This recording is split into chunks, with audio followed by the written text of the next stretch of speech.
बच्चों आइए आज हम बिजनेस स्टडीज़ के सेकंड चैप्टर प्रबंध के सिद्धांत अर्थात प्रिंसिपल्स ऑफ मैनेजमेंट को स्टार्ट करते हैं। उससे पहले हम समझेंगे कि प्रिंसिपल्स होते क्या हैं।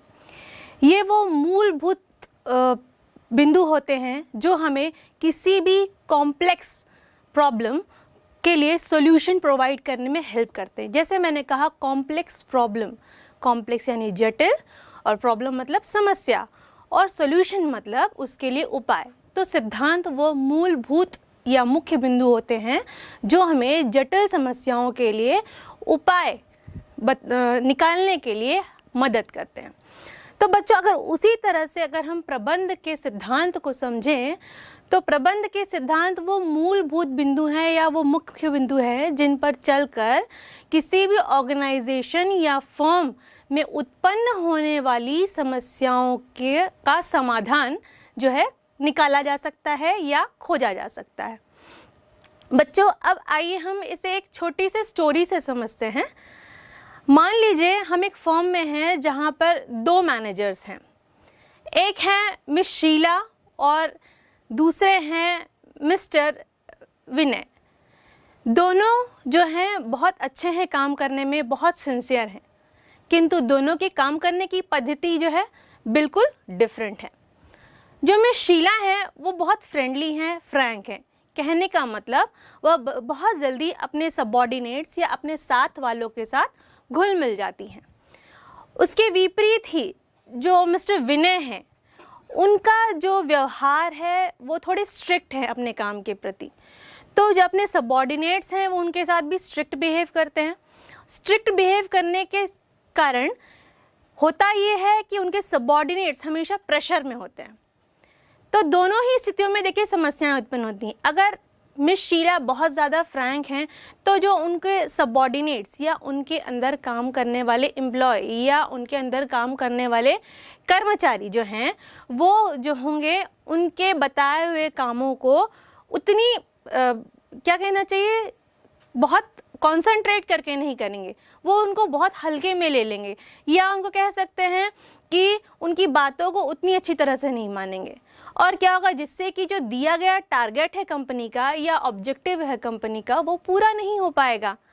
अब इसी की दूसरी तरफ अगर हम देखें मिस्टर विनय जो कि बहुत स्ट्रिक्ट हैं। अब जब क्योंकि वो बहुत स्ट्रिक्ट हैं तो वो क्या करते हैं अपने सबऑर्डिनेट्स मतलब जो उनके अंदर काम करने वाले सहयोगी हैं या सहकारी हैं उनके साथ वो थोड़ा स्ट्रिक्ट बिहेव करते हैं। उनके ऊपर हमेशा प्रेशर बनाए रखते हैं कि नहीं आपको इतने समय में इतना टारगेट कंप्लीट करना पड़ेगा, नहीं तो क्या होगा आपकी सैलरी डिडक्ट हो जाएगी या आपको आपके वर्क शेड्यूल में ये अंतर आ जाएंगे। तो जिससे क्या होता है जो उनके सबऑर्डिनेट्स हैं वो एक मेंटल प्रेशर से गुजरते हैं, जिस कारण भी क्या होता है वो अपने काम को पूरी मन लगाकर नहीं कर पाते और इस कारण भी ये समस्या उत्पन्न होती है कि जो ऑब्जेक्टिव डिसाइड है या गोल डिसाइड है या टारगेट डिसाइड है वो सही समय पर या जितना डिसाइडेड है वो पूरा नहीं हो पाता। अब इन दोनों परिस्थितियों से उबरने के लिए एक स्टैंडर्ड वर्किंग पैटर्न या मानक कार्य करने की पद्धति का होना बहुत ज़रूरी था। इसीलिए प्रबंध के सिद्धांतों को लाया गया। प्रबंध के सिद्धांत बच्चों हम आगे चल के पढ़ेंगे, लेकिन आइए सबसे पहले हम उनकी कुछ परिभाषाओं को जानते हैं। जैसे कि पहली परिभाषा है हेनरी फेयोल ने जो दी है, उनके अनुसार प्रबंध के सिद्धांत स्थिर नहीं होते अपितु लोचपूर्ण होते हैं जिनका प्रयोग बदलती हुई विशिष्ट परिस्थितियों को ध्यान में रखकर किया जाता है। उसी तरह फिलिपो सर ने कहा है कि सामान्य रूप से सिद्धांत एक आधारभूत सत्य है जो कारण एवं परिणामों के मध्य संबंध स्थापित करते हैं।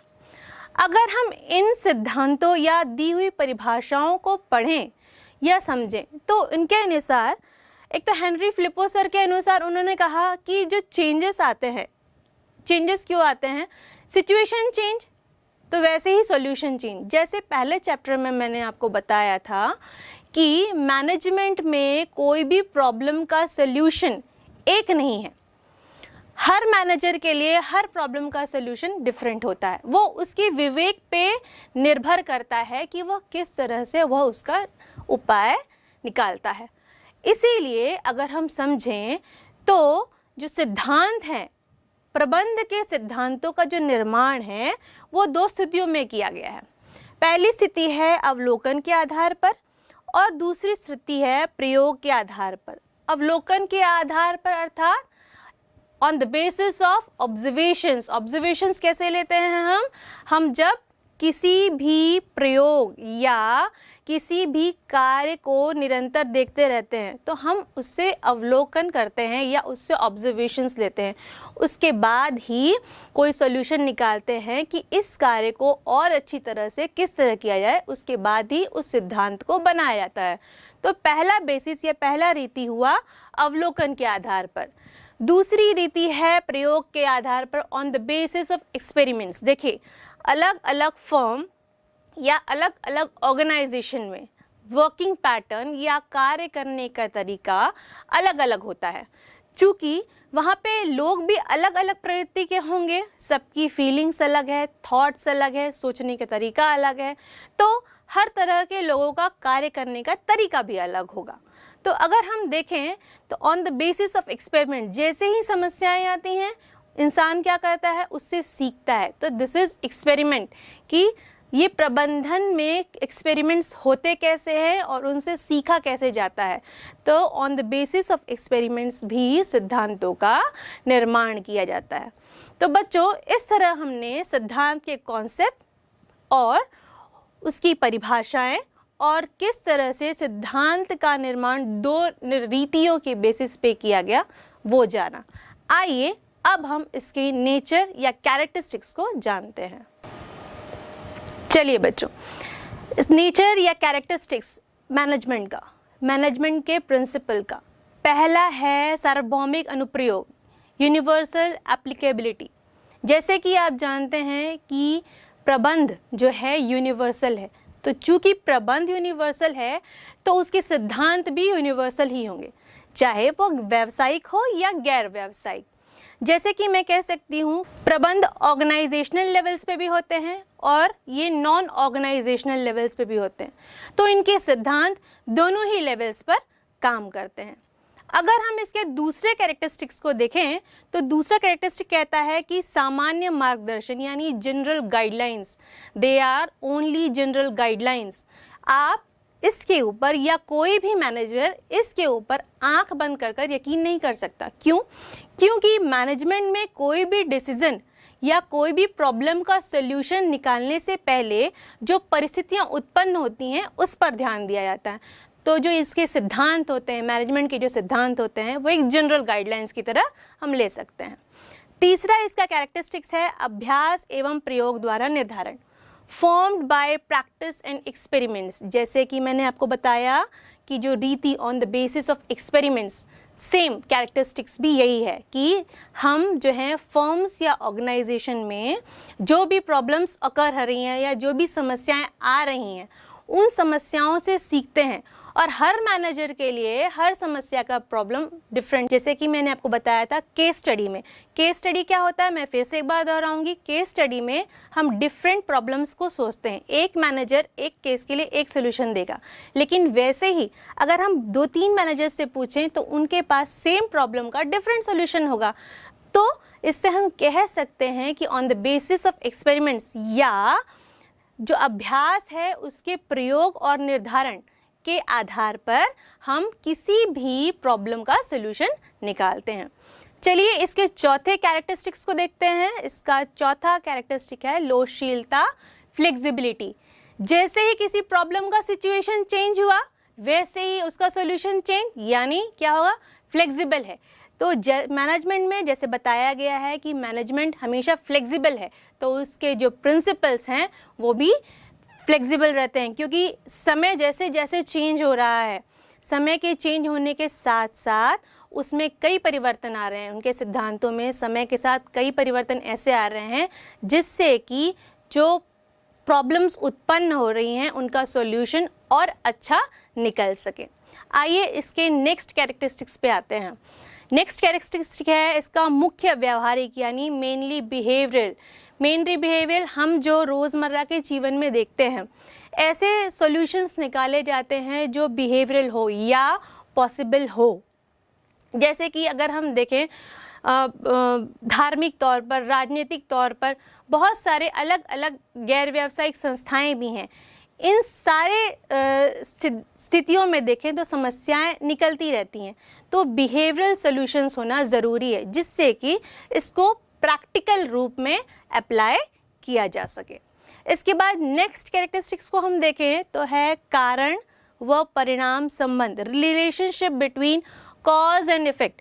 देखिए, जैसे ही समस्या उत्पन्न होती है, समस्या का हम सॉल्यूशन फाइंड आउट करने से पहले उसके साइड इफ़ेक्ट्स ज़रूर देखते हैं। या कोई भी मैनेजर किसी फर्म में काम कर रहा है, कोई प्रॉब्लम आई, अब उस प्रॉब्लम के लिए जब वो कोई सॉल्यूशन ढूंढेगा तो उसके दोनों साइड्स देखेगा कि अगर मैं ये डिसीज़न लेता हूँ स्पेसिफिकली तो इसके पॉजिटिव पॉइंट्स भी होंगे और इसके नेगेटिव पॉइंट्स भी होंगे। तो उन दोनों पॉइंट्स को देखते हुए ही वो किसी भी प्रॉब्लम का सॉल्यूशन लेगा। इसके बाद इसका अगला कैरेक्टरिस्टिक है अनिश्चित यानी कंटीजेंट। कंटीजेंट कैसे होता है? यह निश्चित है। जैसे ही समय चेंज हो रहा है, इसके सिद्धांतों में निरंतर बदलाव आता जा रहा है, सिद्धांतों को यूज़ करने के पैटर्न में निरंतर बदलाव आ जा रहा है। तो यह जो है इसका जो कैरेक्टरिस्टिक है वो 7th कैरेक्टरिस्टिक है वो है अनिश्चित। और लास्ट कैरेक्टरिस्टिक है इसका सापेक्षिक यानी रिलेटिव। अब जैसे देखें, हम 2 सीन आते हैं या 2 प्रॉब्लम क्रिएट होती हैं। अगर एक मैनेजर चाहे एक प्रॉब्लम के लिए जिस तरह का मेथड या जिस तरह का सिद्धांत उसने लिया है और उससे उस समस्या के लिए सॉल्यूशन निकाला है, उसी तरह वो क्या करेगा, सेम दूसरे प्रॉब्लम के लिए भी उसी सिद्धांत का उपयोग करके अगर सॉल्यूशन निकालता है तो जो अपेक्षित, मतलब उसने अपेक्षा की है कि उस प्रॉब्लम के लिए भी अच्छा सॉल्यूशन या ये सॉल्यूशन निकलेगा, वो नहीं होगा। क्योंकि हर प्रॉब्लम के लिए अलग सॉल्यूशन है और अलग प्रिंसिपल होता है मैनेजमेंट में। इसीलिए इसे कहा गया है इसका जो लास्ट कैरेक्टरिस्टिक है उसे कहता है रिलेटिव, कि कोई भी प्रिंसिपल को अप्लाई करने से पहले उसके प्रॉब्लम से रिलेट करना पड़ता है on the basis of observation, चाहे on the basis of experiments हो। तो बच्चों, इस तरह से हमने जो प्रबंध के सिद्धांत हैं उनके नेचर या कैरेक्टरिस्टिक्स को समझा। आइए बच्चों, अब हम नीड या importance of principles of management को जानेंगे कि प्रिंसिपल्स नीड क्यों है, प्रिंसिपल्स की नीड क्यों है। मैनेजमेंट जो है, अगर इसके अभाव में हमने जाना कोई कार्य किया जाए तो हम या कोई भी मैनेजर उस उद्देश्य तक नहीं पहुंच सकता। ठीक, अब क्या होता है, अगर इन प्रिंसिपल्स के अभाव में कोई कार्य किया जाए तो वह कार्य प्रॉपर नहीं होता, हम यह भी कह सकते हैं। अगर हम देखें तो प्रिंसिपल के अभाव में किया गया जो कार्य होता है वह अंधेरे में तीर चलाने जैसा होता है कि किसी मैनेजर ने किसी प्रॉब्लम के लिए कोई सॉल्यूशन अपने मन से कुछ भी दे दिया। ये उसने क्या किया, उसने किसी भी सिद्धांत को फॉलो नहीं किया। तो इस केस में क्या होगा, या तो जो उसने तीर चलाया है सॉल्यूशन के लिए वो सही जगह पे जाके बैठेगा, या दूसरी स्थिति ऐसे उत्पन्न होगी कि जो तीर चलाया है उसके जो रिजल्ट आएंगे वो अपेक्षित नहीं होंगे बल्कि उसके विपरीत होंगे। तो चलिए बच्चों, एक एक करके इन बिंदुओं को समझते हैं कि व्हाट इज़ द नीड और importance of principles of management. हम पहले ले सकते हैं कि इससे कार्यक्षमता में वृद्धि होती है। कैसे? अगर हमारे पास कोई भी प्रिंसिपल है, हम उस प्रिंसिपल पे चल के काम करते हैं, we are taking the help of that principles, हम उन प्रिंसिपल्स की मदद ले रहे हैं अपने कार्य की पूर्ति करने के लिए। तो उस स्थिति में होता यह है कि हमारा जो कार्य है वो व्यवस्थित रूप से समापन की ओर बढ़ रहा है, या हम कह सकते हैं उस कार्य का जो है अच्छी तरह से प्रोसेस्ड फॉर्म में कंप्लीशन हो रहा है, जिससे जो हमें रिजल्ट्स, एंड रिजल्ट्स या सॉल्यूशंस मिलेंगे वो पॉसिबिलिटी है कि वो एक्यूरेट मिले या सही मिले। ठीक है, इस तरह से हम इसकी पहली आवश्यकता को समझते हैं। अगर हम इसकी दूसरी आवश्यकता देखें तो प्रशिक्षण में सहायक, हेल्प इन ट्रेनिंग। हम देखते हैं ट्रेनिंग एंड डेवलपमेंट प्रोग्राम्स को जब चलाया जाता है तो वह जो होते हैं प्रिंसिपल बेस्ड होते हैं। डिफरेंट स्किल्स प्रोग्राम्स में डिफरेंट ट्रेनिंग प्रोग्राम्स होते हैं। हर स्किल्स प्रोग्राम के लिए अलग ट्रेनिंग प्रोग्राम होंगे तो उनके सिद्धांत या उनके प्रिंसिपल्स भी अलग होंगे, और वो अगर अपने दिए हुए प्रिंसिपल्स पे चलेंगे तो वो ट्रेनिंग प्रोग्राम प्रॉपर्ली एग्जीक्यूट हो सकते हैं, अर्थात वो ट्रेनिंग प्रोग्राम जो होंगे अच्छी तरह सुव्यवस्थित रूप से पूरे किए जा सकते हैं। इसकी तीसरी आवश्यकता को अगर हम देखें तो तीसरी आवश्यकता इस तरह है कि प्रबंध का विस्तृत ज्ञान, डिटेल नॉलेज ऑफ मैनेजमेंट। जब हम किसी की डिटेल स्टडी करते हैं, हम किसी विज्ञान में भी हम देखते हैं, हम जब थॉरली जाते हैं, अंदर तक पढ़ते हैं, तो हमें उसका ज़्यादा से ज़्यादा ज्ञान होता है, हम उसके बारे में ज़्यादा से ज़्यादा जानकारी निकालते हैं। उसी तरह अगर हमें मैनेजमेंट के प्रिंसिपल्स को अच्छी तरह जानना है तो न केवल बुक से बल्कि प्रैक्टिकल नॉलेज के थ्रू भी हम ज़्यादा से ज़्यादा मैनेजमेंट के प्रिंसिपल्स या उसकी थ्योरीज़ को समझ सकते हैं। आइए इसकी चौथी आवश्यकता को समझते हैं। इसकी जो चौथी आवश्यकता है वो है अनुसंधान में सुविधा देती है, helps in research. Different levels पे, डिफरेंट ऑर्गेनाइजेशन में जो प्रॉब्लम्स क्रिएट हो रही हैं, चाहे वो ह्यूमन रिसोर्स यानी मानवों को लेकर के हो, या फिर चाहे मटेरियल, मशीन, इन चीज़ों को लेकर हो, हर प्रॉब्लम के लिए सॉल्यूशन फाइंड आउट करने के लिए रिसर्च लगता है। मतलब जब समस्याएं आती हैं तो समस्याओं के सॉल्यूशन को फाइंड आउट करने के लिए सबसे पहले समस्या क्या है उसको जानना ज़रूरी है। उसके लिए हम किन किन चीज़ों में सुधार कर सकते हैं, उसके लिए उस प्रॉब्लम या उस फर्म से रिलेटेड जितने लोग हैं, उस प्रॉब्लम से रिलेटेड जितने लोग हैं, उनका प्रॉपर रिसर्च कर सकते हैं। तो इस तरह से कह सकते हैं कि यह अनुसंधान में सुविधा देता है। अगर हम इसके नेक्स्ट आवश्यकता की ओर देखें तो उसकी अगली आवश्यकता है वैज्ञानिक निर्णय यानी साइंटिफिक डिसीजन। ये हमें साइंटिफिक डिसीजन में भी हेल्प करता है, क्योंकि साइंटिफिक डिसीजंस लेते समय भी मैनेजमेंट के प्रिंसिपल्स को फॉलो करना बहुत ज़रूरी होता है। अगर मैनेजमेंट के प्रिंसिपल्स प्रॉपरली फॉलो नहीं करेंगे अकॉर्डिंग टू द सिचुएशन, परिस्थिति जैसी है, अगर उसके अनुसार उन प्रिंसिपल्स या उन सिद्धांत का अनुसरण नहीं किया जाएगा तो उस स्थिति में क्या होगा कि वैज्ञानिक जो डिसीजंस हैं या वैज्ञानिक जो निर्णय हैं वो नहीं लिए जा सकते। अगला अगर हम इसका जो हम सिद्धांत की आवश्यकता को देखें तो इसकी आवश्यकता है कि संसाधनों का अनुकूलतम उपयोग यानी ऑप्टिमम यूटिलाइजेशन ऑफ रिसोर्सेज। मैंने बताया कौन कौन से रिसोर्सेज बताए थे, मैंने 5 रिसोर्सेज बताए थे, मैन, मशीन, मटीरियल, मेथड और मनी। इन 5 M यानी इन 5 जो रिसोर्सेज हैं इनका ऑप्टिमम यूटिलाइजेशन कैसे किया जा सके।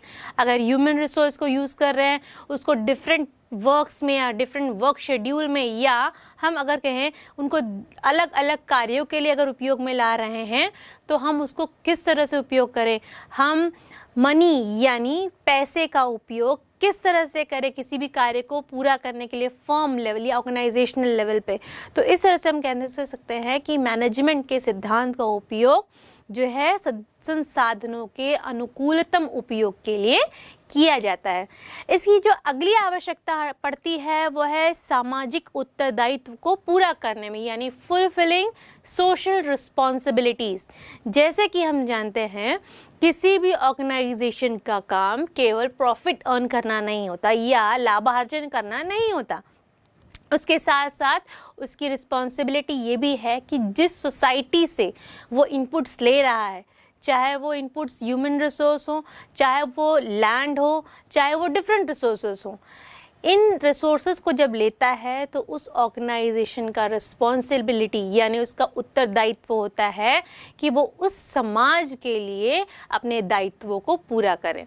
तो मैनेजमेंट के सिद्धांत को फॉलो करेंगे तो उससे भी वह सोसाइटल जो रिस्पॉन्सिबिलिटीज़ हैं उनको पूरा कर सकते हैं। उसका last but not the least जो आवश्यकता या महत्व या नीड कह सकते हैं वह है बदलते परिवेश की आवश्यकताएं पूर्ण करना, यानी मीटिंग चेंजिंग एनवायरमेंटल रिक्वायरमेंट्स। देखिए बच्चों, हम जैसे देख रहे हैं कि आधुनिक जीवन में जीवन निरंतर बदल रहा है, हम हर पल देखते हैं कोई ना कोई चेंजेस आ रहे हैं।